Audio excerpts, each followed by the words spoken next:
13장 22절에서 30절까지 말씀 보도록 하겠습니다. 제가 먼저 읽겠습니다. 누가복음 13장 22절에서 30절까지입니다. 예수께서 각성 마을로 다니사 가르치시며 예루살렘으로 여행하시더니 어떤 사람이 여짜오되 주여 구원을 받는 자가 적으니까 그들에게 이르시되 좁은 문으로 들어가기를 힘쓰라. 내가 너희에게 이르노니 들어가기를 구하여도 못하는 자가 많으리라. 집주인이 일어나 문을 한 번 닫은 후에 너희가 밖에 서서 문을 두드리며 주여 열어주소서 하면 그가 대답하여 이르되 나는 너희가 어디에서 온 자인지 알지 못하노라 하리니 그때 너희가 말하되 우리는 주 앞에서 먹고 마셨으며 주는 또한 우리를 길거리에서 가르치셨나이다 하나 그가 너희에게 말하여 이르되 나는 너희가 어디에서 왔는지 알지 못하노라. 행악하는 모든 자들아 나를 떠나가라 하리라. 너희가 아브라함과 이삭과 야곱과 모든 선지자는 하나님 나라에 있고 오직 너희는 밖에 쫓겨난 것을 볼 때에 거기서 슬피 울며 이를 갈리라. 사람들이 동서남북으로 도와서 하나님의 나라 잔치에 참여하리니 30절 함께 읽습니다. 보라 나중된 자로서 먼저 될 자도 있고 먼저 된 자로서 나중 있느니라 하시더라. 아멘. 기도하고 말씀 선포합니다. 하나님 아버지 귀한 주를 주셔서 하나님 앞에 설 수 있도록 하여 주시니 감사드립니다. 우린 연약하여 늘 우리의 눈과 마음이 헛된 세상 사망의 세상을 향해 있는데 거룩한 주일 안식일을 주셔서 하나님께 눈을 돌릴 수 있도록 은혜를 주시니 감사드립니다. 하나님께만이 생명과 거기에 진리가 있음을 깨닫고 하나님께 눈을 돌이켜 하나님을 바라보며 하나님이 기뻐하는 삶을 살기를 결단해가는 시간 되게 하여 주옵소서. 예수님 이름으로 기도드리옵나이다. 아멘. 1947년 노벨문학상 수상자는 프랑스의 소설가 앙드레 지드입니다. 앙드레 지드가 노벨문학상 수상자로 선정되는데 결정적인 역할을 한 작품이 좁은 문이라는 작품입니다. 좁은 문이라는 제목은 마태복음 7장 13절과 그리고 오늘 본문인 누가복음 13장 24절 말씀에서 가져왔습니다. 이 좁은 문이라는 작품의 줄거리를 간단하게 말씀드리겠습니다. 좁은 문에는 두 명의 주인공이 등장합니다. 알리사라는 처녀와 제롬이라는 총각입니다. 이 두 사람은 외사촌지간이지만 서로를 깊이 사랑합니다. 이 당시는 이 근친 간의 결혼이 허용된 때였기에 알리사와 제롬의 사랑은 별 문제가 없습니다. 그런데 이 두 사람이 서로를 사랑하지만 알리사는 제롬의 청혼을 받아들이지 않습니다. 알리사가 제롬의 청혼을 받아들이지 않는 데에는 어릴 적 알리사의 어머니가 젊은 장교와 바람이 나서 가정을 벌였던 좋지 않은 사건의 영향도 있었지만 진짜 이유는 신부님의 설교에 감동을 받고 하나님 말씀에 순종하기 위함이었습니다. 알리사에게 큰 감동을 준 선교는 오늘 설교 본문과 같은 좁은 문으로 들어가라 라는 내용의 설교입니다. 알리사는 제롬과 결혼하여 행복하게 사는 것은 좁은 문으로 들어가는 것과는 정반대의 길이라고 생각하였고 이는 그리스도의 말씀에 불순종하는 것이다 라고 판단을 합니다. 그리고는 기독교의 계율과 인간의 내면적 욕구 사이에서 갈등하며 평생을 홀로 지냅니다. 결국 요양원에서 쓸쓸히 죽음을 맞이하게 된다는 내용으로 이 소설은 결말을 맺습니다. 좁은 문이라는 작품은 사실 이 앙드레 지드의 자전적 소설입니다. 앙드레 지드의 아내가 이 마들렌이라는 여인인데 이 마들렌은 앙드레 지드의 이종 사촌 누나입니다. 좁은 문이라는 작품에 등장하는 알리사가 제롬의 사촌 누이였듯이 이 앙드레 지드의 아내 마들렌도 이 사촌 누이입니다.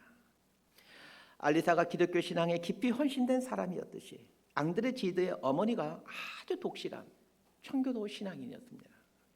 앙드레 지드는 어릴 적 어머니로부터 엄격한 신앙 훈련을 받습니다. 어머니의 영향으로 기독교인으로 자랐지만 성인이 되자 앙드레 지드는 신앙에서 떠납니다.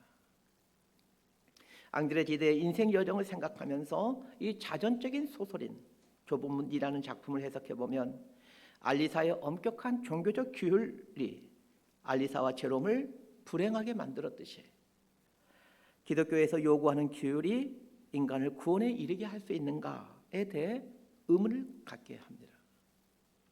좁은 문이라는 작품의 제목은 성경에서 따왔기에 얼핏 보면 기독교 작품인 것 같지만 사실 카톨릭으로부터 금서로 지정된 반기독교적인 작품입니다. 그럼에도 이 작품은 인간에게 있어서 종교란 무엇인가를 깊이 고민하게 해준 작품입니다. 또한 하나님에 대한 절대적인 헌신과 충성이 과연 인간을 행복하게 해줄 수 있는가? 라는 다소 반항적인 의문을 품게 합니다. 여러분에게 묻고 싶습니다. 하나님에 대한 절대적인 헌신과 충성이 과연 신앙인들을 행복하게 해줄 수 있을까요? 하나님에 대한 헌신과 충성이 인간을 행복하게 한다라고 믿는 분들이 있다면 묻고 싶습니다. 하나님께 대한 헌신과 충성이 인간을 행복하게 한다라고 믿는다면 하나님께 헌신과 충성을 하고 있습니까?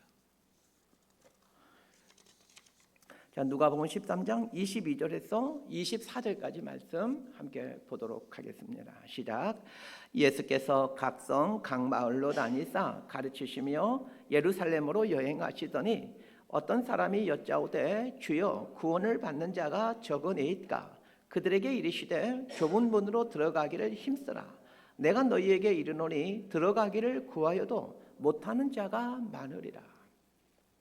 오늘 본문이 일어난 시점은 예수님께서 십자가를 지기 위해 예루살렘으로 올라가시면서 여러 마을들을 들르시게 되는데 이때 일어났던 일입니다. 한 사람이 예수님께 와서 묻습니다. 주여 구원을 받는 자가 적으니까. 구원을 받는 자가 적으니까 라는 말은 구원을 받는 사람이 적습니까? 라는 말로 구원받을 사람이 얼마나 됩니까? 라는 질문입니다. 이 사람의 질문처럼 저도 이 부분이 참 궁금합니다. 기독교인 중에 구원받을 사람이 얼마나 될까요? 구원받을 사람이 얼마나 됩니까?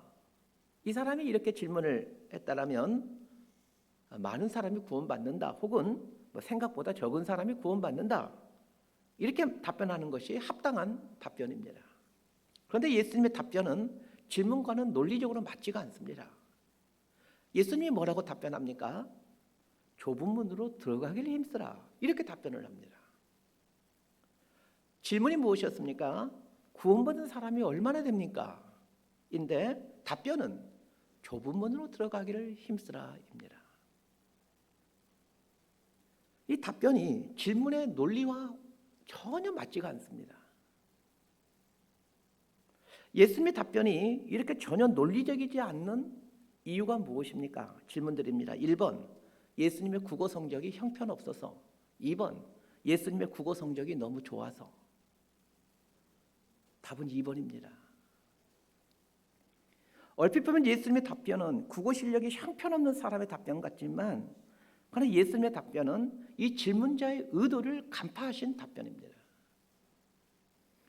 구원을 받는 사람이 얼마나 됩니까? 이렇게 질문하는 의도가 무엇이겠습니까? 내가 구원받을 수 있느냐는 것입니다. 구원받은 사람이 많다라고 예수님이 말씀하신다면 내가 구원받을 확률이 아주 높아지게 됩니다. 이해하기 쉽게 예를 들면 만약에 예수님께서 우리나라 사람 중 1000명이 구원을 받는다 라고 말을 하신다면 아마 저와 여러분은 구원받을 확률이 거의 없을 겁니다. 반면에 우리나라 국민 중 1000만 명 정도가 구원을 받는다 이렇게 말씀하신다면 내가 포함될 확률은 거의 100%에 가까울 것 같습니다. 사실 우리는 얼마나 많은 사람들이 구원받을 수 있을까? 여기에 관심이 없습니다. 우리가 정말 관심 갖고 있는 것은 내가 구원받을 수 있는가입니다. 예수님은 이 사람이 진짜로 알고 싶어하는 것이 자신이 구원받을 수 있는가라는 걸 간파하셨습니다. 그러게 그 사람에게 그 구원받는 방법을 알려주신 것입니다. 예수님께서 알려주신 구원받는 방법이 좁은 문으로 들어가기를 힘쓰라입니다. 자, 그러면 질문이 생깁니다. 구원받기 위해서는 좁은 문으로 들어가기를 힘쓰라. 이 예수님의 말씀이 과연 맞느냐는 겁니다. 또 질문 드립니다. 여러분 답변해 보시길 바랍니다. 예수를 믿어서 구원받습니까? 아니면 좁은 문으로 들어가기를 힘쓰므로 구원받습니까? 예수를 믿음으로 구원받습니다 라고 말하면 오늘 본문의 예수님 말씀과 맞지 않는 것 같고, 좁은 문으로 들어가기를 힘쓰므로 구원받는다 라고 말하면 오늘 본문 말씀과는 맞는 것 같지만 우리가 지금까지 배워왔고 알고 있는 구원 교리와는 거리가 있어 보입니다. 상당히 헷갈리죠. 자, 헷갈리는 이유는 예수님을 믿는다는 것에 대한 오해 때문에 그렇습니다. 예수를 믿는다라는 것은 예수님이 진리이시고 생명이시고 구원이시기에 예수님의 삶의 방식을 내 삶의 방식으로 삼는다라는 말입니다. 그런데 대부분의 성도들은 예수님이 나의 구원자이심을 인정한다, 예수님이 십자가에 달리심으로 내 죄가 용서받았음을 믿는다, 이것을 예수를 믿는다는 것의 의미로 생각을 합니다. 과연 그 생각이 맞는 것일까요? 성경에서 말하는 믿는다, 믿음, 이 부분에 대한 명확한 이해를 갖고 있어야 됩니다. 왜냐하면 우리 기독교는 믿음의 종교로 아는데 이 믿음이 아주 중요한데 이 믿음이 무엇인지 굉장히 오해를 갖고 있습니다. 많은 사람들이 믿는다, 믿음, 이것에 대해 많은 오해를 갖고 있기에 제가 아주 이해하기 쉽게, 초등학생도 이해하기 쉽게끔 예를 들어 설명을 드리겠습니다. 지금 우리가 살고 있는 곳은 서울보다는 아래쪽이고 대전보다는 위쪽입니다. 자, 서울 쪽으로 가는 것이 구원이라고 생각하고 저 아래쪽인 대전으로 가는 쪽이 이제 사망, 지옥을 가는 길이라고 이제 가정을 한번 해보십시다. 그런데 어떤 사람이 서울 쪽으로 가면 구원받습니다, 이렇게 말하거나 혹은 서울 쪽으로 가면 구원받을 줄 믿습니다, 이렇게 말하는 사람이 있다라고 해보십시다. 그 사람이 구원받을 수 있을까요? 없습니다. 서울이 구원이라면 서울 쪽으로 가야 거기에 구원이 있는 거지, 서울로 가면 구원받습니다, 혹은 서울로 가면 구원받을 줄로 믿습니다, 이렇게 말한다고 구원받는 것이 아닙니다. 서울로 가면 구원받습니다, 혹은 서울로 가면 구원받을 줄로 믿습니다 라고 말하는 것은 지적인 동의이지 믿음이 아닙니다. 믿음에는 반드시 지적인 동의가 있어야 되지만 그러나 지적인 동의가 믿음인 것은 아닙니다. 믿음이라는 헬라어 피스티오라는 단어는 맡긴다라는 뜻입니다. 믿음은 동의가 아니라 맡김입니다. 서울로 가는 것이 구원이라면 서울로 가는 차에 자신을 맡겨야 합니다. 그것이 믿음입니다. 더 심각한 경우도 있습니다. 실제로는 대전 쪽으로 내려가면서 서울 쪽으로 가면 구원을 받습니다, 이렇게 말하는 사람이 있다라고 한번 해보십시다. 그 사람 구원 받을까요? 두말하면 잔소리이죠. 모든 종교가 구원을 말합니다. 구원 때문에 종교가 있습니다. 그런데 우리 기독교는 예수님을 믿음으로 구원받는다라고 가르칩니다. 그런데 적지 않은 성도들이 이 믿음에 대해 잘못 알고 있습니다. 믿음으로 구원받는다라는 것을 가장 잘 보여준 사람이 창세기의 아브라함입니다. 오늘 본문인 28절에도 예수님께서 아브라함을 언급하시면서 아브라함이 하나님 나라에 있다라고 분명하게 말씀하십니다. 아브라함의 별명이 믿음의 조상 혹은 믿음의 모델입니다. 그러니까 아브라함을 보면서 믿음이 이런 거다라고 하나님께서 알려주셨다는 거예요. 그래서 아브라함을 가리켜 믿음의 모델이다 이렇게 말씀하시는 거예요. 자, 그런데 믿음의 조상 아브라함을 이야기하면서 어떤 내용들이 가장 많이 나오는지 창세기 12장부터 23장까지를 여러분 한번 천천히 한번 잘 읽어보시길 바랍니다. 무슨 단어가 가장 많이 나오냐면 떠나라는 단어입니다. 위에서 서울과 대전 이야기를 했는데 서울로 떠나는 것이 믿음이지 서울로 가면 구원받을 줄로 믿습니다. 이렇게 말하는 것이 믿음이 아니라는 것입니다. 아브라함의 이야기는 떠남의 이야기입니다. 하나님께 자신을 맡기고 하나님이 이끌어 가시는 구원의 길로 떠나는 것입니다. 제가 위에서 예로 들었던 서울과 대전의 이야기의 핵심이 무엇입니까? 서울에 구원이 있다 이렇게 말하거나 혹은 그렇게 알고 있는 것이 구원을 받게 하는 것이 아니라 서울로 가는 것이 구원이라는 것입니다. 아브라함도 마찬가지입니다. 하나님께 인생을 맡기고 하나님께서 이끌어 가시는 곳으로 계속해서 떠나는 이야기가 아브라함의 믿음의 이야기입니다. 믿음에 대한 분명한 정의가 없으면 평생 교회 다니고 또 교회 다니면서 적지 않은 헌금 드리고 구원받지 못하는 불상사가 발생할 수 있습니다. 평생 놀러 다니며 살고 각종 나쁜 짓 하며 먹고 마신 일에 돈을 쓰다가 지옥 가면 억울하지는 않을 것 같습니다.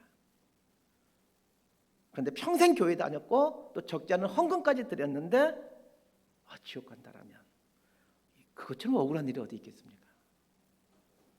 그런데 이런 사람들이 있을까요? 없을까요? 있습니다. 자, 26절과 27절이 그 말씀입니다. 우리 26절과 27절 말씀 함께 읽습니다. 시작. 그때 너희가 말하되 우리는 주 앞에서 먹고 마셨으며 주는 또한 우리를 길거리에서 가르치셨나이다 하나 그가 너희에게 말하여 이르되 나는 너희가 어디서 왔는지 알지 못하노라. 행악하는 모든 자들아 나를 떠나라 하리라. 26절과 27절은 예수님이 해주신 말씀인데 예수님 말씀에 나오는 사람들이 어떤 사람들인지 한번 보십시다. 예수님과 함께 먹고 마신 사람들이고 예수님으로부터 가르침을 받은 사람들입니다.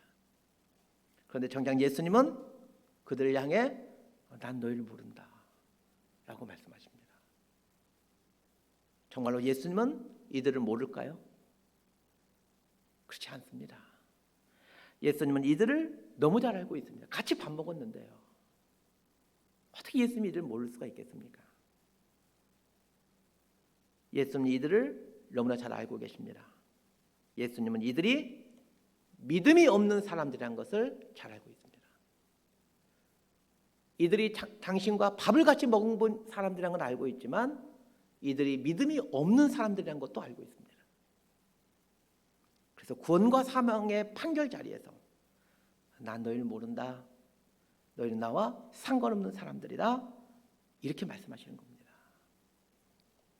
오늘 본문 말씀이 너무 무서운 말씀입니다.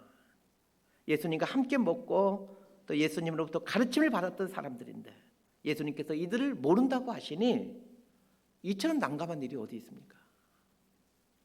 자, 28절 말씀 함께 보도록 합니다. 시작. 너희가 아브라함과 이삭과 야곱과 모든 선지자는 하나님 나라에 있고 오직 너희는 밖에 쫓겨난 것을 볼 때에 거기서 슬피 울며 이를 갈리라. 질문 드립니다. 28절에 나오는 이 사람들이 밖에 나가서 슬피 울며 이제 이를 갈게 되는데 이 사람들이 예수님과 아무런 상관없이 살아온 사람들일까요? 아니면 예수님을 알고 있는 사람들일까요? 예수님과 전혀 무관하게 살아온 사람들이라면 슬피 울며 이를 갈 이유가 없습니다. 자신이 당연히 하나님 나라에 들어가지 못한다는 것을 이런 사람들은 완전히 인정을 하죠. 그런데 슬피 울며 이를 간다는 말은 나 도저히 인정할 수가 없다. 나 도저히 억울해서 살 수가 없다. 이런 뜻입니다. 왜 이 사람이 나 인정할 수 없어? 나 도저히 억울해서 살 수가 없어? 이렇게 이를 갈고 있는 것일까요? 당연히 예수님 알고 있기에 당연히 천국 갈 줄 알았는데 지옥으로 간다고 하니 나 그거 인정할 수 없어. 억울하다. 이렇게 말하는 것입니다. 저는 예수 그리스도께서 목회하면서 믿음이 무엇인지 줄기차게 분명하게 가르쳐 왔습니다. 예수님이 나의 구원자이심을 믿습니다. 이렇게 말하는 것이 믿음이 아니라 예수님이 가신 길을 가는 것이 믿음이라고 수도 없이 가르쳤습니다. 그래서 예수 그리스도의 성도님들은 핑계할 수가 없습니다. 우리 목사님이 안 가르쳐 주셨습니다. 우리 목사님이 잘못 가르쳤습니다. 이렇게 핑계할 수 없습니다. 다른 교회 성도님들은 어쩌면 변명할 수 있을지 모르겠습니다. 우리 목사님이 한 번도 그렇게 가르친 적 없습니다. 이렇게 변명할 수 있을 겁니다. 그런데 예수 그리스도의 성도님들은 변명할 수 없습니다. 여러분, 예수를 믿음으로 구원받는다는 것을 알고 인정하면서도 왜 예수님을 믿지 않는지 아십니까? 예수님을 믿는 것은 좁은 문으로 들어가는 것이기 때문입니다.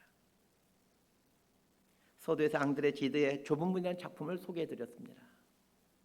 그 작품에 등장하는 여주인공인 알리사가 아주 신앙이 깊은 아가씨로 등장하죠. 앙드레 지드가 이 작품을 통해 뭘 말하고 싶은 것입니까? 알리사의 삶이 정말로 예수님께서 말씀하신 좁은 문으로 들어가는 삶이라는 것입니다.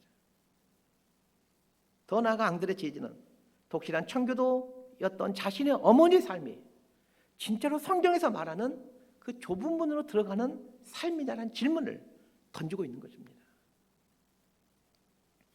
복음서를 읽을 때면 매번 느끼는 것이 예수님은 참으로 문학적인 분이라는 겁니다. 3주 전 4월 14일 주일 설교에서 누가복음 12장 54절에서 59절을 다루면서 예수님께서 인생을 길이라고 표현하시는데 재판장이신 하나님께로 가는 길 이렇게 표현을 하셨습니다. 인생이라는 주제가 얼마나 복잡하고 어렵습니까? 그런데 설명하기 그 어려운 인생이라는 주제를 예수님은 재판장이신 하나님께 가는 길 이렇게 간단 명료하게 인생을 설명하십니다. 오늘 본문에서는 믿음으로 사는 것은 무엇인가? 이 어려운 주제를 좁은 문으로 들어가는 것이라고 또 간단 명료하게 설명해 주십니다. 예수님을 믿는다라는 것은 좁은 문을 선택하고 좁은 문을 열고 들어가는 것입니다. 문은 선택을 뜻합니다. 인생 여정에는 수많은 문들이 놓여 있습니다. 그런데 선택 앞에 섰을 때 예수님께서 말씀하신 좁은 문은 좁고 작기 때문에 우리 눈에 얼른 들어오질 않습니다. 우리 눈에 얼른 들어오는 것은 크고 넓은 문입니다. 그래서 좁은 문은 힘써 찾아야만 발견할 수 있는 문입니다. 그리고 발견하더라도 쉽게 손이 가지 않을 겁니다. 그 문이 예수님께서 말씀하신 좁은 문입니다. 기독교 신자들은 말합니다. 목사님이나 선교사님 같은 분들을 향해서 좁은 길을 가는 사람들, 좁은 문을 선택한 사람들 이렇게 말입니다. 맞습니다. 저처럼 목사가 된 사람은 좁은 문을 선택한 사람입니다. 그런데 목사가 되기로 결단할 때 분명 좁은 문을 선택한 것은 맞습니다. 모든 목회자들이 그런 건 아니겠지만 대부분의 목사님들이 목사가 되기로 결단하는 것은 분명 좁은 문을 선택하는 것입니다. 그런데 목사가 되기로 선택하는 것과 같은 좁은 문을 한번 선택하면 끝나는 줄 알았습니다. 그런데 인생 여정에는 계속해서 문들이 펼쳐지더라는 것입니다. 한 번만 좁은 문 열고 들어가면 되는 줄 알았는데 살아보니까 그게 아닙니다. 목사가 되기로 결단할 때 좁은 문 선택해서 열고 들어왔는데 그 이후에도 계속해서 넓고 큰 문이 펼쳐지더라는 것입니다. 목사가 된 이후에도 애쓰지 않으면 이 좁은 문 발견할 수 없고 힘쓰지 않으면 좁은 문으로 들어갈 수 없다는 것 알게 되었습니다. 좁은 문으로 들어가기를 힘쓰라라는 말에 힘쓰라는 단어가 아고니제스테라는 단어인데 이 단어는 아곤이라는 말에서 파생됩니다. 이 아곤이라는 말은 전쟁터, 경기장이라는 뜻입니다. 아고니제스테라는 말은 전쟁터에서 전투를 하듯 경기장에서 경기를 하듯 사활을 걸어라 라는 뜻입니다. 쉽게 말해 눈에 불을 켜고 좁은 문을 찾으라는 것입니다. 생사를 가르는 전쟁터에서 필사적으로 몸부림치듯이 그렇게 좁은 문 찾으라는 것입니다. 그래야 좁은 문을 발견할 수 있고 그래야 좁은 문으로 들어갈 수가 있다는 말입니다. 그러게 평상시 정신으로는 이 좁은 문 찾을 수 없고 좁은 문 들어갈 수 없습니다. 그러면 어떻게 해야 이 좁은 문을 찾고 그리고 어떻게 해야 이 좁은 문을 들어갈 수 있을까요? 좁은 문을 발견하고 이 발견한 좁은 문을 열고 들어갈 수 있는 비결이 있습니다. 이거 하지 않으면 결단코 이 좁은 문 발견할 수 없습니다. 이제 그 비결 가르쳐 드리겠습니다. 자, 요한복음 10장 9절 말씀 자막을 보고 함께 읽도록 하겠습니다. 시작. 내가 문이니 누구든지 나로 말미암아 들어가면 구원을 받고 또는 들어가며 나오며 꼴을 얻으리라. 예수님께서 내가 문이다 라고 말씀하셨습니다. 여기서 말하는 문은 당연히 좁은 문입니다.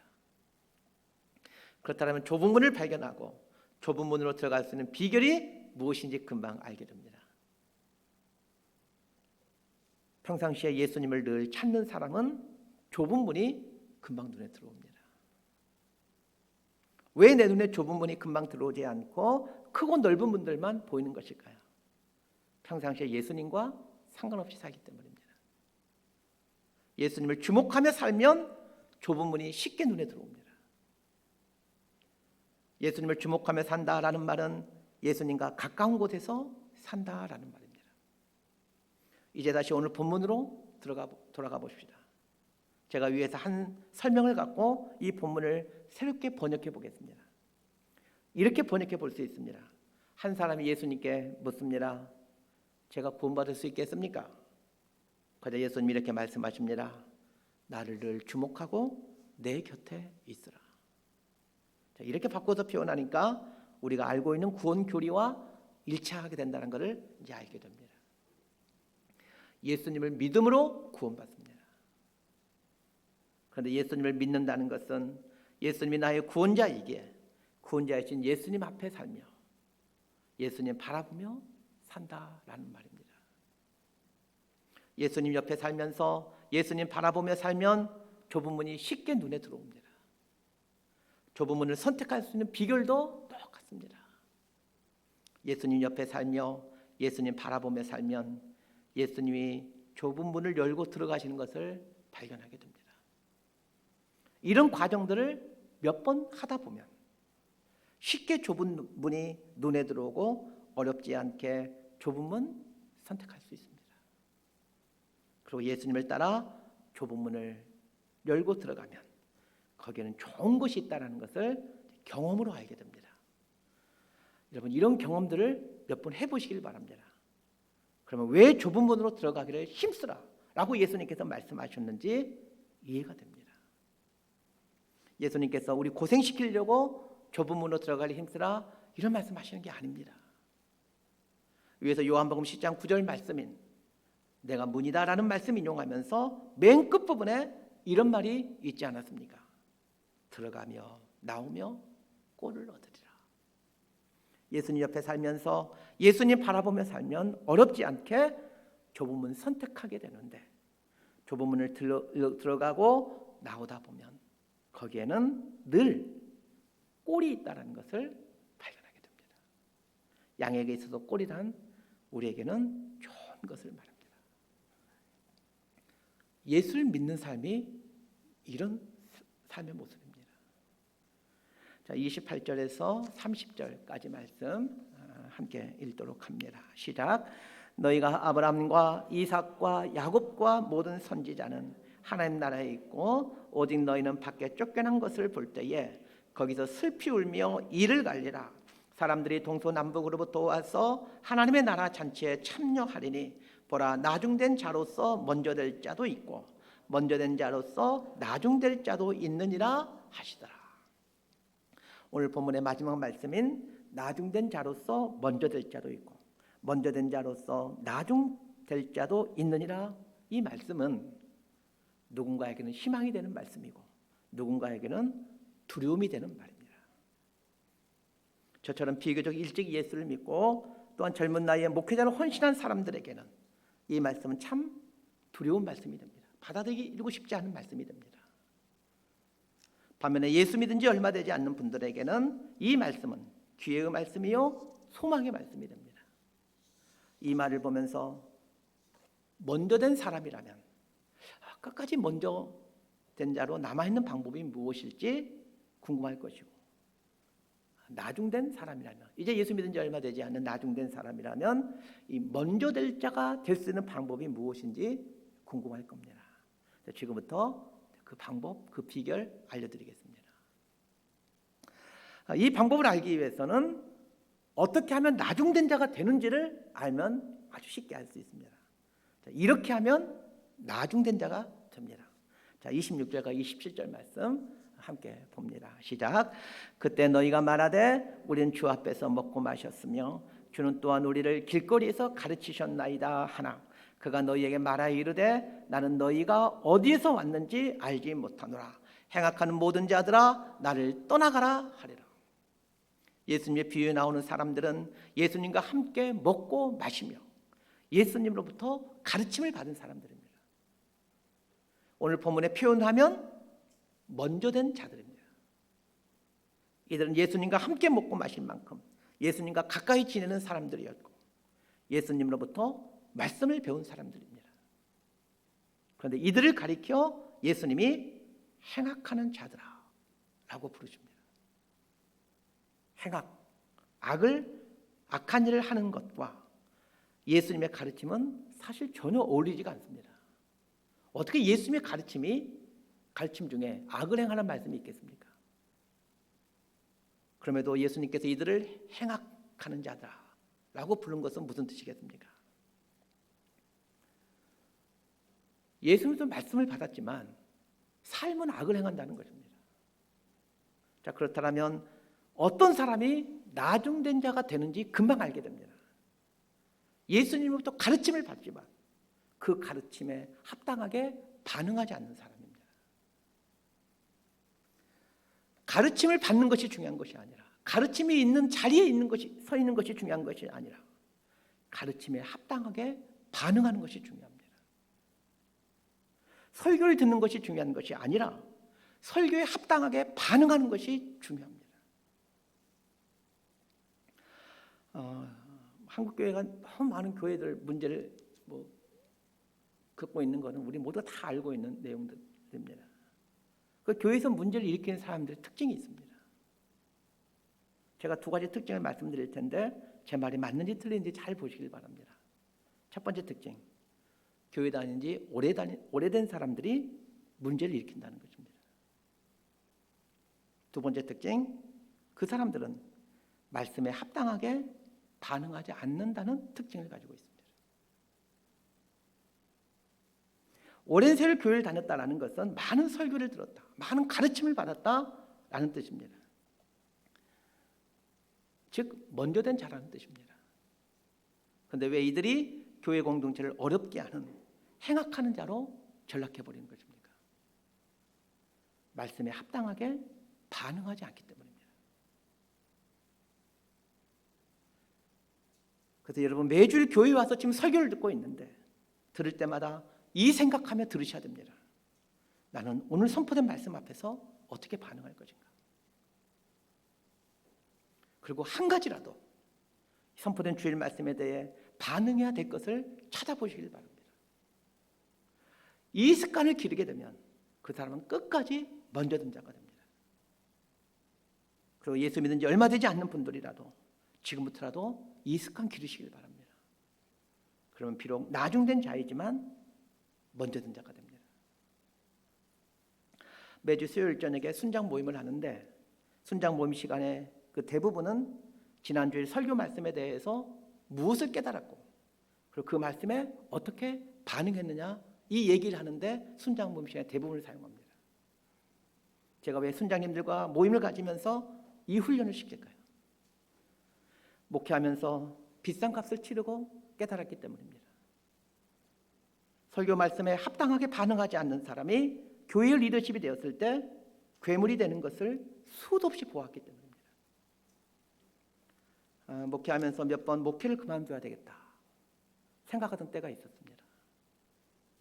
목회자 사례비가 너무 적어서 목회를 그만둬야 되겠다 생각했던 적은 단 한 번도 없습니다.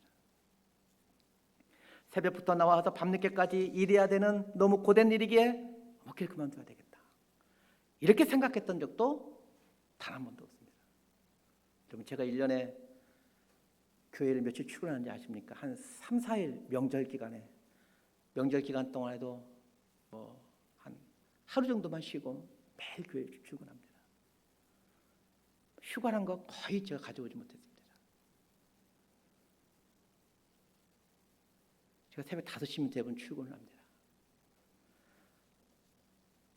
이런 사람이 힘들다고 목회 그만둬야 되겠다 생각해 본 적 한 번도 없습니다. 모두가 괴물이 되어버린 교회 리더십을 볼 때입니다. 괴물이 되어버린 교회 리더십을 볼 때마다 제 삶이 휘청휘청 거렸습니다. 적다는 시간 동안 저를 깊은 절망에 빠지게 했습니다. 수도 없이 이런 것들을 경험하면서 순장들을 훈련시키면서 이 부분을 집중적으로 훈련해야 되겠다라는 것을 생각하게 됐습니다. 설교를 듣는 것이 중요한 것이 아닙니다. 설교에 합당하게 반응을 하는 것이 중요합니다. 예수님과 함께 밥 먹고 예수님의 가르침을 받으면 뭐합니까? 가르침과 상관없이 각종 악을 행하며 산다라면 예수님으로부터 가르침을 받는다 한들 무슨 소용이 있겠습니까? 끝까지 먼저 든 자로 남아있기를 원하십니까? 그러면 말씀 앞에 합당한 반응을 하는 훈련을 하시길 바랍니다. 말씀 정리합니다. 이집트에는 두 개의 공인된 종교가 있습니다. 이슬람교와 기독교입니다. 중동 대부분의 나라가 이슬람교이죠. 이집트 사람들의 신분증에는 종교가 표시되어 있습니다. 독특한 나라입니다. 우리 주민등록증에 종교가 그 나라에 표시되어 있습니다. 신분증에 종교가 표시되어 있기에 종교 때문에 얻게 되는 이익도 있지만 종교 때문에 불이익을 당하는 경우도 많습니다. 이집트 국민 중 90%는 이슬람교이고 10%가 기독교입니다. 이집트는 시도 때도 없이 이슬람 교도들이 교회를 테러합니다. 위에서 말씀드렸듯이 신분증에는 반드시 종교가 표기되어 있습니다. 소수인 기독교인들은 당연히 많은 불이익을 당할 수밖에 없습니다. 많은 불이익을 당할 수밖에 없기에 시간이 지날수록 기독교인들의 숫자는 줄어들어야 되는데 그렇지가 않습니다.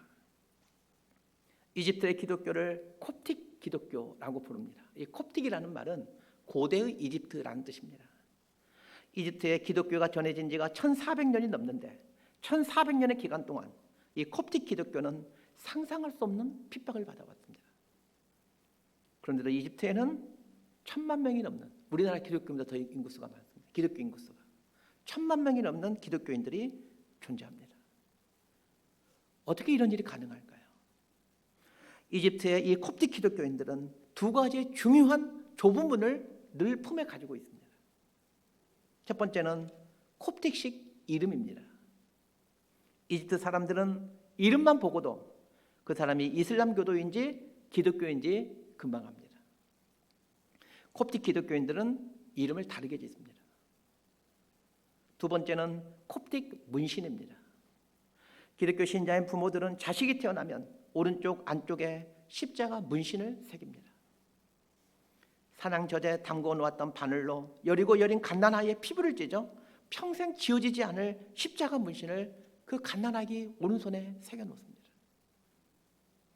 갓난아이에게 그 콥틱 기독교식 이름을 지어주고 평생 지워지지 않을 십자가 문신을 새겨 놓아 자신의 자녀가 이집트 사회에서 좁은 길을 갈 수밖에 없게끔 만들어 놓습니다.